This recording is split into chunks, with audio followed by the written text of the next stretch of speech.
All right, welcome back, everyone. We're diving into another fascinating topic today, and this one I think hits close to home for a lot of us. It certainly does, and I'm excited to get into this one. Yeah, we're talking about astrology and numerology, and I mean, how many times have you heard someone say, "Oh, Mercury's in retrograde," to explain I something? don't all the time, or even things like, your life path number, or even just your horoscope. Exactly. It seems like everyone's checking their horoscope these days, or Yeah. blaming Mercury for a bad day or something. Yeah, and it's so interesting to see how much these ideas have become part of our everyday language and our thinking. Right, and it really makes you think like, are these systems actually controlling our lives?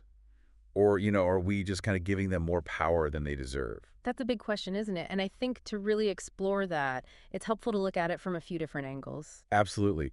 Like, for example, we often hear about these astrological limitations like Saturn's return or, whatever it may be.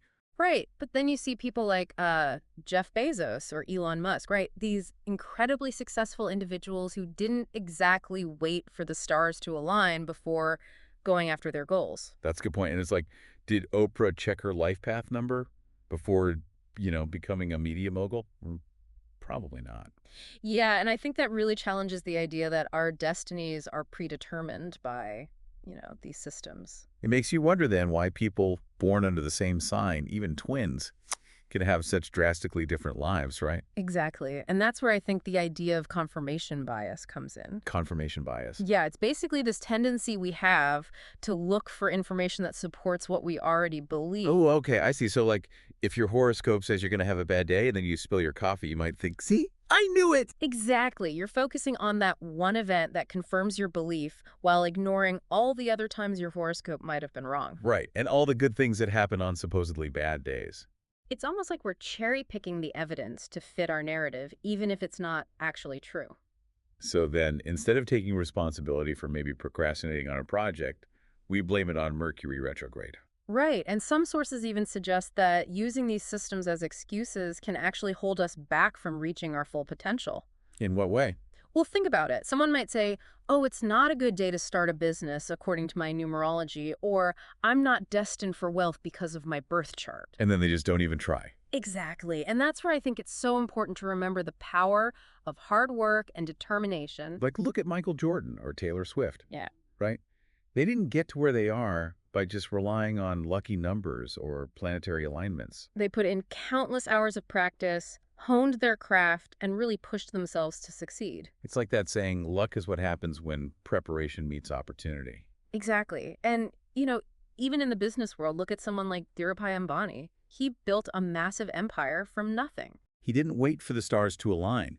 He created his own opportunities through hard work and innovation. And I think that's such a powerful example of how taking charge and making conscious choices can truly shape our lives. It's like one of the sources said, your life isn't written in the stars, it's written by your choices.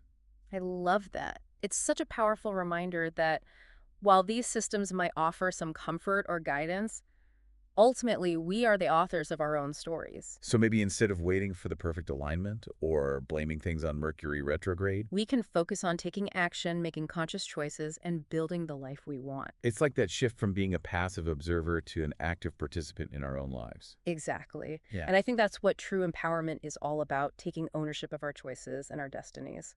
So as we wrap up here, I think the big question for everyone listening is, What aspects of your life are you attributing to fate when you could actually be taking control? and how can you start making that shift from waiting for the right time to actively creating opportunities and shaping your own future? Food for thought, right? Definitely. Thanks for joining us for another deep dive, everyone. Until next time.